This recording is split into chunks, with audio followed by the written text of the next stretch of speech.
Bonjour à toutes et à tous et bienvenue sur l'Objectif Chalonnais. On se retrouve aujourd'hui à la patinoire où il y a de nombreux enfants qui s'entraînent, qui se préparent et qui sans doute ont pour exemple le jeune homme qui est avec nous aujourd'hui, Louis Chet, qui va nous parler d'un projet qui va voir le jour très prochainement, là dans les 15 jours qui arrivent, un projet sportif, un défi sportif qui va relever un second projet sportif, puisque son histoire a commencé finalement bien des années en arrière, quand il avait 6 ans. Et il va nous expliquer un petit peu ce qui s'est passé, puisque ce que tu as vécu quand tu avais 6 ans explique très largement les raisons pour lesquelles tu t'investis de cette façon-là aujourd'hui. Bonjour à tous, déjà merci d'être là, je suis content d'échanger avec tout le monde. Donc moi c'est Louis Chex, j'ai 28 ans et à l'âge de 6 ans j'ai été diagnostiqué avec une maladie très rare qui s'appelle un syndrome de l'aïeul. Ma vie elle a basculé du jour au lendemain. En fait je suis revenu de l'école, j'avais les symptômes de la grippe, je devais avoir entraînement de hockey le soir et quand ma mère elle m'a demandé si je voulais y aller, je lui ai dit je pense que je vais pas pouvoir.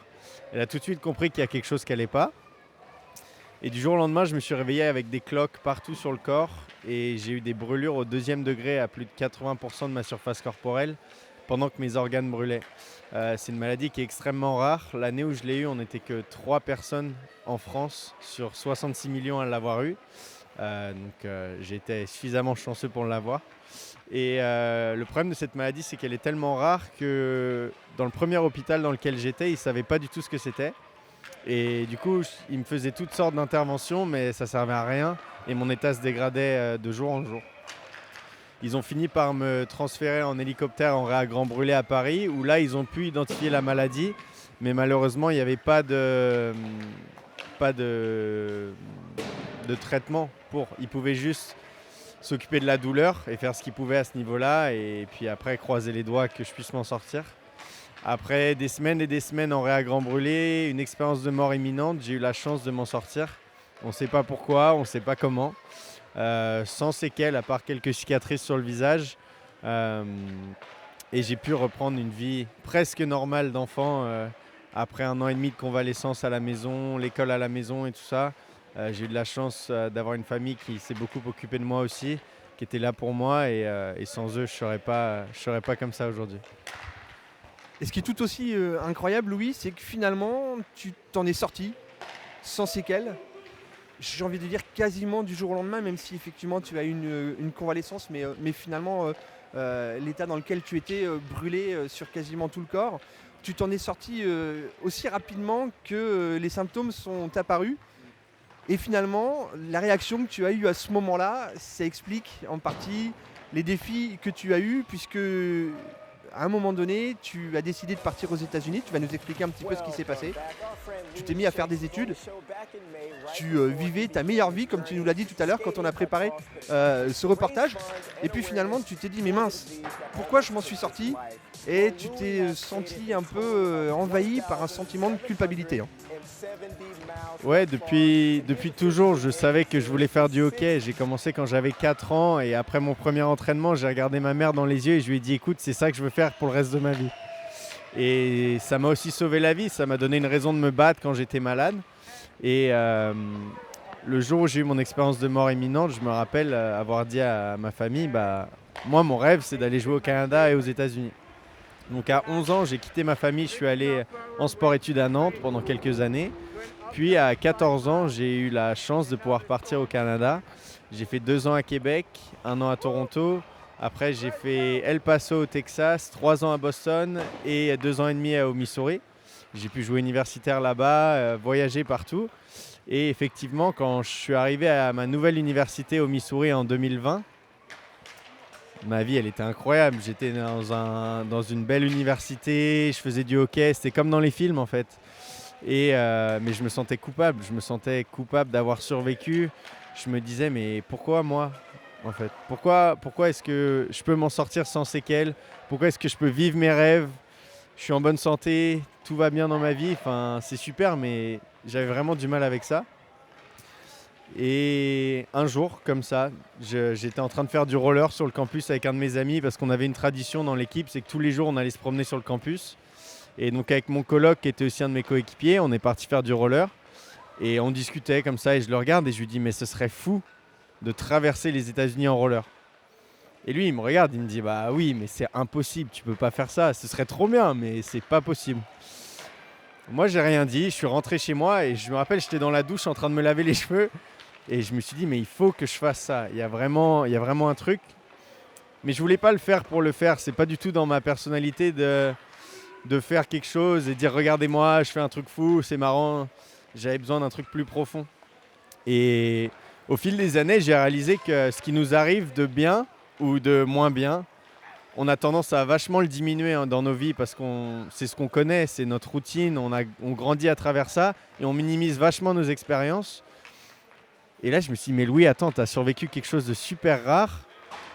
Tu pourrais peut-être t'impliquer pour aider la recherche, tu pourrais donner de l'espoir aux gens à travers ce projet. Montrer que tu peux t'en sortir, que tu peux te lancer des défis et que tu peux accomplir tes rêves en fait. Donc moi à ce moment-là, j'ai une super idée mais j'ai aucune expérience dans le marketing, aucune expérience sur les réseaux, aucune expérience dans les sports d'endurance. Mais bon, je me dis je vais me lancer quoi. Et comme si ça suffisait pas de se lancer dans un projet complètement fou, tu t'es dit que si je traversais les États-Unis en 45 jours, ce serait encore mieux et on va rajouter un level sur la difficulté, hein, c'est ça? C'est ça. Du coup, j'ai décidé de partir à travers les États-Unis. Donc en 1 an et demi, j'ai monté toute une équipe de production qui m'a accompagné, qui m'a aidé à mettre en place le projet, à trouver des sponsors parce que des aventures comme ça, malheureusement, ça coûte très cher.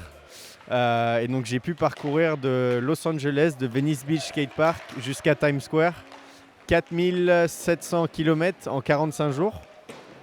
Et c'était une belle aventure quoi.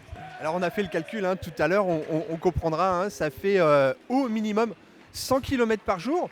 Mais puisqu'on est en train de parler de chiffres par rapport à ça, donc je résume, tu es parti de la côte ouest, tu es parti de Los Angeles jusque New York, jusque Times Square, avec des fortes températures, en 45 jours, et avec des dénivelés mais complètement dingues. Ouais, déjà le challenge c'était de patiner tous les jours, 100 jours de repos. Quoi qu'il a, la journée où j'ai le moins patiné, ma journée de repos, j'avais dû faire 60 km je pense. Et au début j'étais vraiment freiné par la température parce que je traversais le désert. J'ai une peau qui est fragile au soleil donc ça aussi c'était très compliqué. Il faisait plus de 55 degrés, la route elle fondait sous mes patins. Donc c'est un vrai challenge. J'étais sur la bande d'arrêt d'urgence de l'autoroute, tout à travers les États-Unis avec des camions qui fonçaient à côté de moi. Et puis l'élévation, quand on additionnait toute l'élévation à laquelle j'ai fait face, ça revenait à 4 fois et demi la hauteur du mont Everest en 45 jours. Et puis évidemment, un environnement complètement hostile. Tu nous as dit tout à l'heure que tu t'es fait poursuivre par des coyotes, qu'il y a certaines portions de course sur lesquelles tu n'as pas pu patiner puisqu'il n'y avait pas d'asphalte. Ouais, je me suis fait...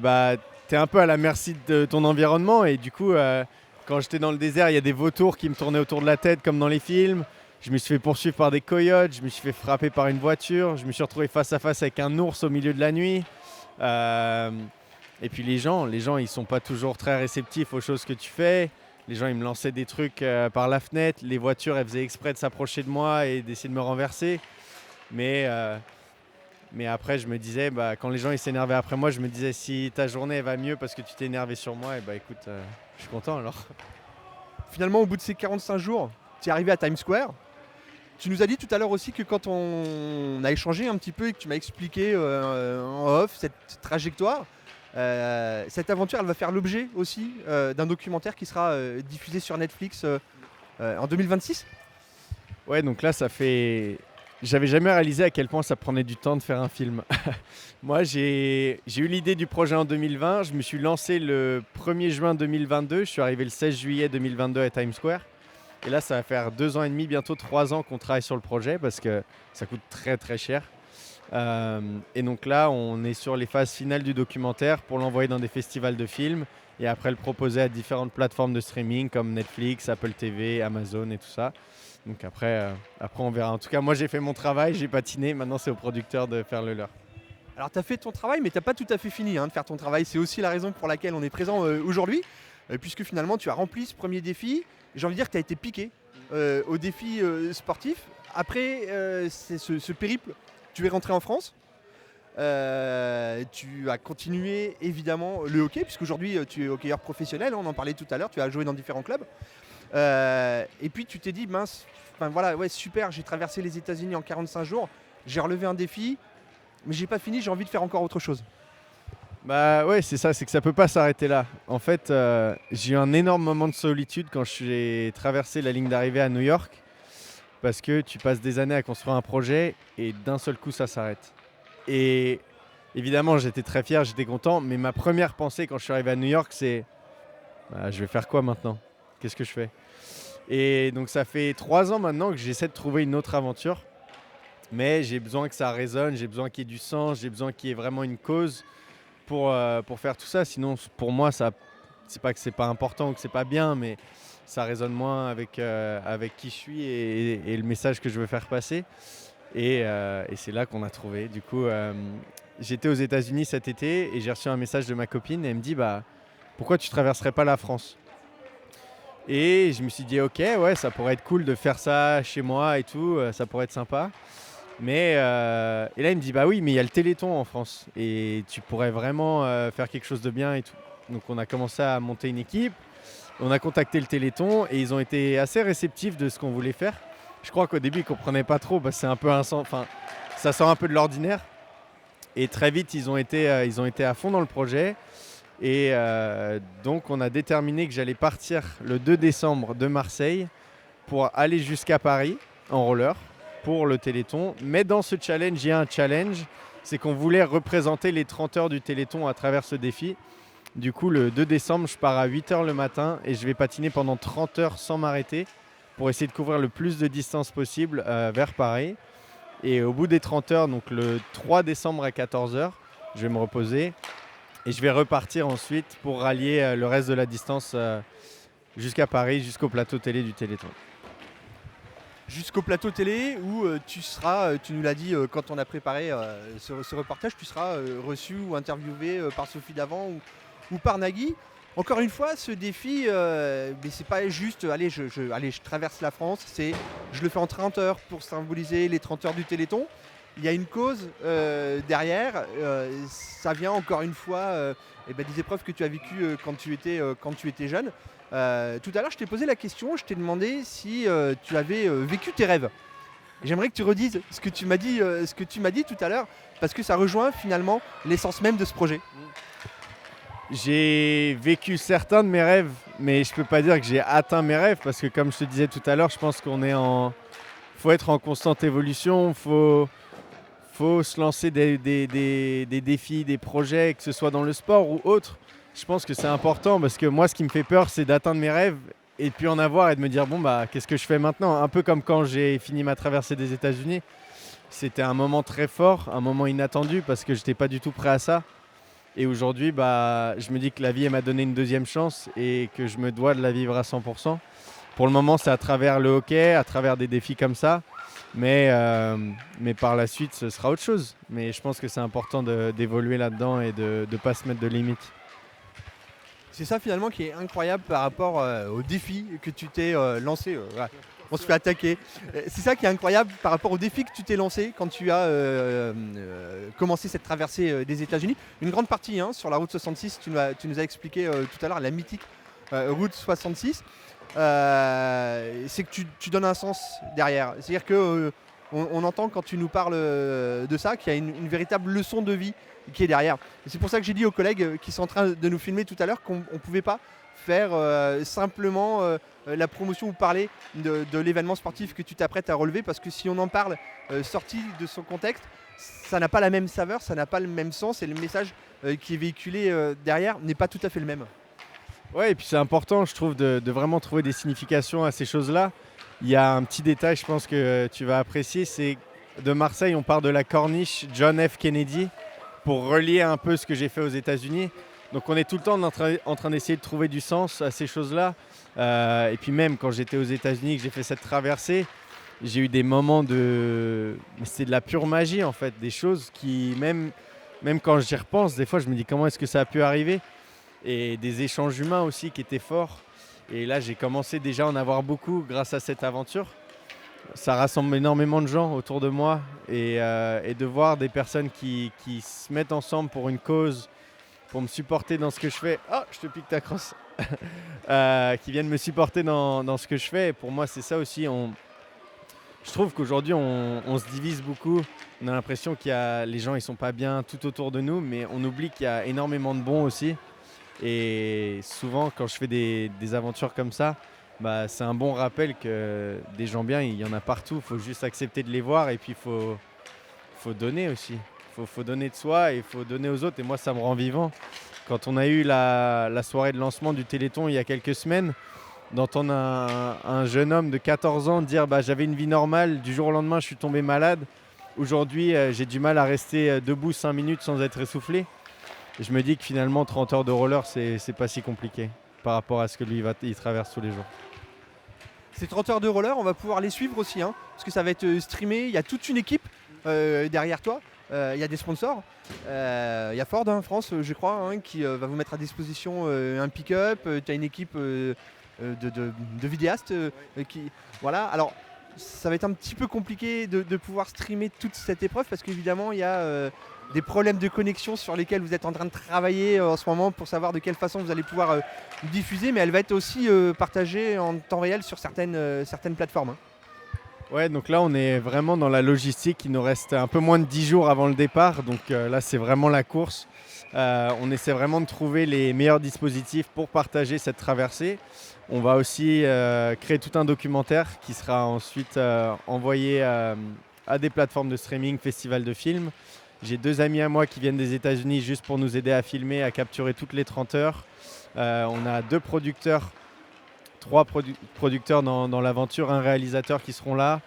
Donc les 30 heures seront filmées au complet. Moi, je vais essayer de streamer en fonction de mon état de fatigue et du matériel qu'on a à disposition aussi. Parce que si je dois tenir mon téléphone comme ça pendant 30 heures, ça risque d'être très long. Si on trouve un dispositif où je peux avoir le téléphone comme ça, ce sera très bien. Et après, oui, la connexion, on est en train de voir avec différents dispositifs. Parce que ça a des coûts aussi, évidemment. Mais oui, tout sera diffusé sur mes réseaux et puis sur les réseaux des sponsors qui seront engagés. Donc voilà. Louis, au-delà évidemment du défi sportif, j'aimerais qu'on revienne un petit peu sur cette maladie. Hein. On a préparé, on en a longuement échangé là il y a quelques minutes avant qu'on tourne cette vidéo. Tu as accepté de nous partager certaines images. Effectivement, tu nous as dit que tu t'es brûlé au 2e degré sur 80% de ton corps.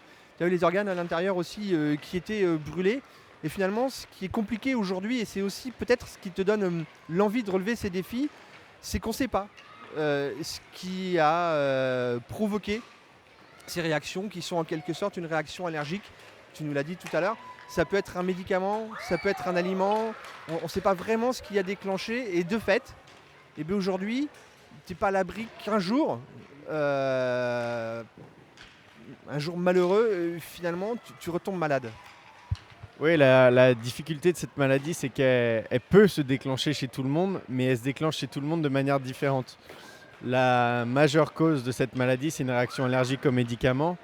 Mes parents sont dans le milieu médical et donc on savait pertinemment que j'étais sous aucun traitement. Donc moi, à ce niveau-là, on n'a jamais vraiment su. Soit c'est un anti-inflammatoire, mais encore une fois, je ne prenais pas de médicaments. Soit on avait une piste, c'était peut-être les petits tatouages de Malabar qu'il y avait dans les bonbons. Je m'en étais fait plein sur les bras à un anniversaire, comme un enfant ferait un anniversaire. Et ça m'avait fait des plaques rouges. Mais en dehors de ça, on ne sait pas. Du coup, dans ma vie d'athlète, c'est assez compliqué parce que pas d'anti-inflammatoire. Tout ce que je peux prendre, c'est du Doliprane quand j'ai des blessures ou quoi. Donc après, c'est un bon problème à avoir quand même. Enfin, je veux dire, je suis en vie, je vais pas me plaindre. Mais ouais, la maladie, c'est ça le problème. C'est que c'est dur de savoir ce qui pourrait la reprovoquer. C'est très rare. J'ai rencontré des personnes qui l'ont eu pour qui ça s'est redéclenché. Mais encore une fois, je refuse de vivre dans la peur. Je me dis, écoute, je l'ai traversé une fois et puis je sais ce que c'est. Non pas que j'ai envie de retraverser ça, mais voilà, je me repose pas trop là-dessus et je me dis, pour le moment, je suis là, je suis en vie, donc je vais en profiter. On a parlé aussi de ton entourage, on a parlé de tes parents, puisque tu nous as dit que tu étais parti à 11 ans en sport-études et qu'à 14 ans, tu es parti avec ton petit sac, tu es allé à l'autre bout de la planète et tu es allé aux États-Unis. Et je t'ai demandé comment tes parents ont réagi à ce moment-là. Et j'aimerais que tu puisses partager avec nous la réaction de tes parents.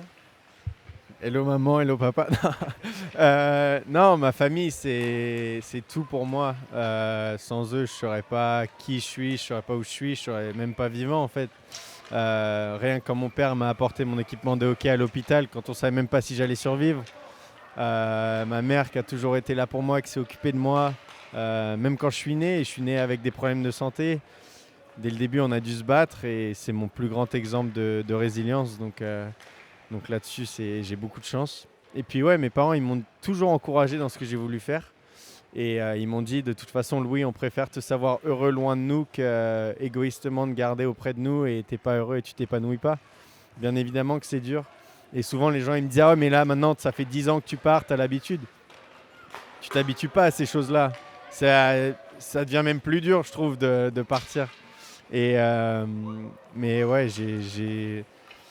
c'est dur de trouver les mots parce que ma famille m'ont toujours encouragé et c'est une chance inestimable que j'ai eue et ça me permet aussi de vivre ma vie à fond pour essayer de les rendre fiers dans tout ce que je fais. Ça n'a pas toujours été facile avec le parcours que j'ai eu, les incertitudes, mais on s'en est toujours sorti. Et puis ce qui est beau aussi dans notre relation, c'est que même en ayant été loin pendant autant de temps, aujourd'hui on a une relation, on est plus proche que... C'est pas une compétition, mais d'autres familles ou de personnes qui peuvent habiter tous les jours ensemble parce qu'on réalisait vraiment qu'on avait de la chance d'avoir des moments tous ensemble et on en profitait. Et c'est un peu comme ça qu'on vit notre vie au final. On profite et ouais, je sais pas, on est là quoi, on est bien. Mais c'est bien, on est là, on est bien, on est en forme, t'as le sourire en plus. Moi je passe un bon moment aussi à t'écouter nous parler de ces défis qui finalement ont été aussi un moyen de résilience pour toi. Tu nous as expliqué aussi tout à l'heure, et je pense à certaines personnes qui pourraient nous regarder, qui avaient aussi l'innocence de l'enfant que tu étais, notamment quand tu étais à l'école et que tu avais l'impression d'une double punition finalement par rapport aux séquelles que tu pouvais avoir. Oui, bah, c'est une maladie qui est tellement rare. C'est pas comme une grippe où les enfants ils savent que bah, t'es pas là pendant 3 jours, tu vas revenir et c'est ok, t'es guéri. Moi, c'est quelque chose de beaucoup plus grave. Ils comprenaient pas, ils savaient pas, et c'est pas de leur faute. Mais ça fait aussi partie de ma mission d'éduquer les gens sur cette maladie ou les autres maladies rares en fait, parce que il y a un témoignage d'un jeune qui est ambassadeur du Téléthon qui m'a beaucoup touché. Il a dit bah ma maladie, elle change pas qui je suis au fond de moi. Je suis pas différent, je suis juste malade. Et moi, quand je suis revenu, bah, c'était compliqué à ce niveau-là. On m'avait rasé la tête pour que ma peau elle puisse se reformer correctement. J'étais hypersensible à l'école, donc je pleurais beaucoup. Et puis, j'avais d'autres problèmes qui faisaient que je transpirais beaucoup quand je faisais du sport, comme un jeune, quoi. Et quand il fait chaud l'été, bah, c'est compliqué. Et moi, je me retrouvais à être obligé de rester en salle de classe pendant que tous mes amis d'école, ils allaient jouer. Et ça crée encore une autre séparation. Et c'est pour ça que l'éducation, elle est importante, que ce soit pour les professionnels de santé, mais aussi pour les gens de la vie de tous les jours. Parce que si on ne parle pas de ces choses-là, les gens, des fois, ils pensent bien faire, mais en fait, ils font tout l'opposé. Et c'est dommage parce que des enfants malades ou même des adultes malades, ils ne méritent pas de vivre des moments de solitude comme ça. C'est déjà assez dur. Ils ont besoin d'amour, ils ont besoin d'être accompagnés, et de créer de la distance comme ça, c'est pas du tout la solution. Et c'est une grande partie de mon message, même d'échanger avec ces enfants malades là du Téléthon. Pour moi, c'est une force inestimable. Bien sûr, je m'entraîne fort et tout, mais je sais que des échanges avec eux, ça me donnera bien plus de force que n'importe quel programme d'entraînement que je pourrais faire, parce que je m'y reconnais et enfin, je sais exactement ce qu'ils traversent parce que je l'ai vécu. Et j'espère que ce défi que je fais, il pourra leur donner un peu de force et il pourra leur montrer que bah, eux aussi, ils ont le droit de s'en sortir, de guérir et d'avoir des rêves en fait. Donc, Il y a plein de messages que tu nous délivres à travers tout ça. Je le redis encore une fois, c'est pour ça que Je ne voulais pas qu'on fasse simplement une courte vidéo comme on a l'habitude de faire où on dit voilà, il va y avoir un événement sportif, parce que si on retire ce message là, si on retire un petit peu toute ton expérience de vie qui t'a amené à relever ce défi là, et puis je suis convaincu qu'une fois que tu as été piqué, tu vas traverser la France en 30 jours pour le Téléthon, ok, super. Je me demande d'ailleurs si tu n'as pas en tête déjà la réflexion des prochains défis. Ouais, voilà, tu me fais la réflexion des prochains défis que tu pourrais traverser. Tu l'as dit, on est à 10 jours du top départ. Tu as des rollers très spécifiques, hein, on le voit aux images puisque tu nous as partagé des images de certains de tes entraînements. Ça a été compliqué parce que tu les as attendus longtemps, ces rollers, et donc il a fallu que tu trouves une alternative pour pouvoir patiner. Le comble aussi, c'est que il risque d'y avoir une météo comme celle d'aujourd'hui. Et pour un hockeyeur, tu nous as dit que ça allait être compliqué s'il y avait de la glace pour relever ce défi. Et puis tu nous as parlé un petit peu de ton entraînement aussi, de la natation, de la course à pied. Est-ce que tu peux nous parler vraiment du côté sportif et de cette phase de préparation que tu termines à 10 jours du top départ? Le vrai challenge dans tout ça, c'est de rallier le volume d'entraînement que j'ai pour préparer cette traversée et le hockey. J'ai énormément de chance. Quand j'ai signé ici à Châlons, j'ai prévenu tout le staff, les dirigeants, que je serais sûrement amené à faire un projet comme ça. Je ne savais pas encore quoi, ni quand, ni comment. Et le jour où j'ai eu noir sur blanc que j'allais faire ça, je les ai contactés et j'ai eu beaucoup de chance qu'ils soient vraiment derrière moi. Ils me soutiennent énormément et pour ça, j'ai beaucoup de chance. Ce n'est pas tous les clubs qui feraient ça. Donc, je suis hyper reconnaissant. Et du coup, dans ma préparation de ce challenge, c'était important que je me dise, tu as tant d'heures d'entraînement par semaine, mais par contre, tu as le hockey. Et le hockey, il faut que tu sois sur la glace, il faut que tu sois performant. Je ne vais pas aller faire 5-6 heures de cardio le matin et le soir être vraiment nul et fatigué à l'entraînement. Donc ça engendre d'autres responsabilités, mais c'est bien aussi. Ça crée un cadre de vie qui est vraiment stable et voilà, c'est dur. Beaucoup de renfort musculaire.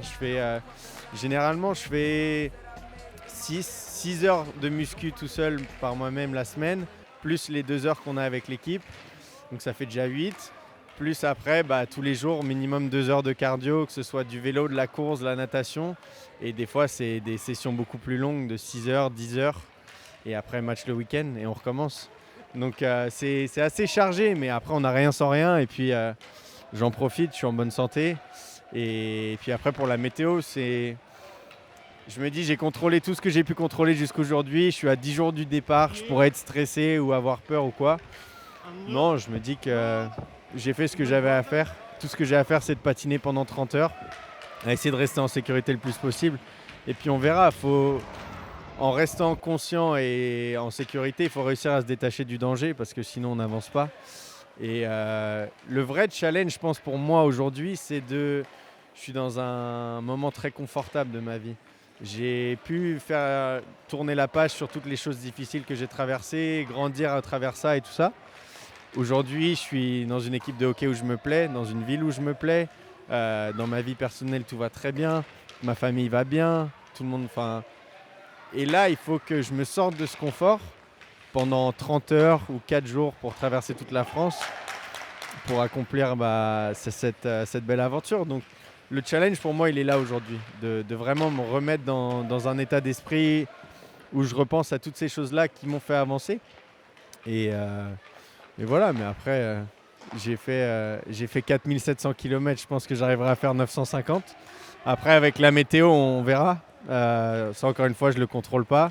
S'il y a de la glace sur la route que je ne peux pas faire de roller, je mettrai mes baskets et puis je courrai jusqu'à temps qu'il y ait à nouveau du bitume, quoi. On verra, je ne sais pas. Mais c'est un peu la manière dont je vis ma vie. Je ne me pose pas trop de questions, j'avance et puis après, on voit. Et celles et ceux. Ça, c'est Lucas. Voilà, c'est Lucas. Il avait besoin d'un petit moment, donc c'est dommage qu'il ne soit pas resté. Mais il a un accent un peu bizarre, donc on ne comprend pas trop quand il parle.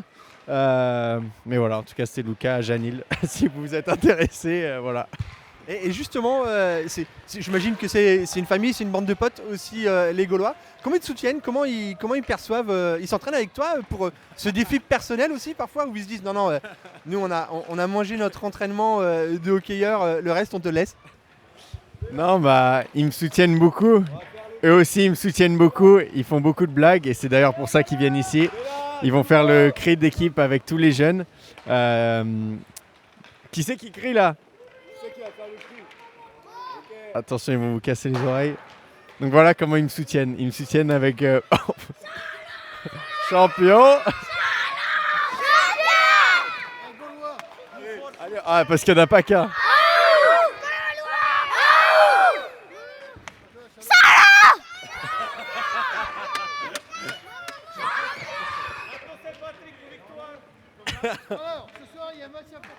Gros match ce soir contre Reims. Ouais, c'était. Alors c'était pas prévu, mais je trouve que c'est plutôt super aussi qu'il y ait toute cette jeune génération. Ok, bravo. Voilà comment ils me soutiennent. C'est un peu comme ça qu'ils me soutiennent. Merci. Même tous les jeunes du club, ils sont à fond derrière moi, ils s'intéressent au projet. Mes coéquipiers, ils comprennent quand j'ai des imprévus, que j'arrive en retard à certaines choses ou quoi. Là, ils savent que c'est toute la préparation logistique et tout qui prend le dessus en ce moment. Mais non, je suis vraiment choyé et comme je disais, beaucoup de blagues. Pour les entraînements, malheureusement, ils ne sont pas venus. Ils ne viennent pas courir avec moi des kilomètres et des kilomètres ou en roller, mais il y en a plusieurs qui ont proposé de venir le dernier jour sur Paris pour me rejoindre. Et le président du club, Eric, aussi a dit qu'il mettrait à disposition des minibus pour emmener justement des jeunes du club que je coach aussi pour l'arrivée, pour qu'ils puissent être là et qu'on puisse partager tout ça ensemble. Allez, j'ai encore 2 petites questions et après on termine parce que tu as effectivement match ce soir à Reims. Celles et ceux qui nous regardent, de quelle manière ils peuvent te soutenir? Et comment ils peuvent me soutenir? Déjà, s'ils me croisent, de me dire bonjour et de discuter un peu. Ça, c'est super d'avoir des échanges comme ça. Je trouve ça génial. Après, sur les réseaux, je pose beaucoup de choses sur mes réseaux, que ce soit sur Instagram, TikTok, Facebook. YouTube, pas trop, mais ça m'arrive. Et après, sinon, un projet comme ça, ça a un coût. On cherche des sponsors. Même s'il nous reste encore 10 jours, on est ouvert aux discussions. On a créé une cagnotte aussi où les particuliers qui sont intéressés par le projet, qui veulent en faire partie, peuvent nous aider. Une petite particularité de cette cagnotte, c'est que chaque personne qui fait un don sera remerciée dans le générique du documentaire qu'on va créer. Donc ça, c'est chouette. Et après, sinon, les entreprises aussi, il y a d'autres moyens de faire du sponsoring. Vous pouvez me contacter directement. Et voilà. Après, si vous voulez être en région parisienne pour l'arrivée, vous serez les bienvenus. J'ai communiqué sur les réseaux mon itinéraire.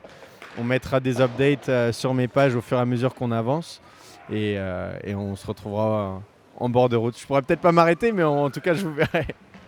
On va mettre tous les liens utiles, les liens de tes différents réseaux et les liens par lesquels on peut te soutenir.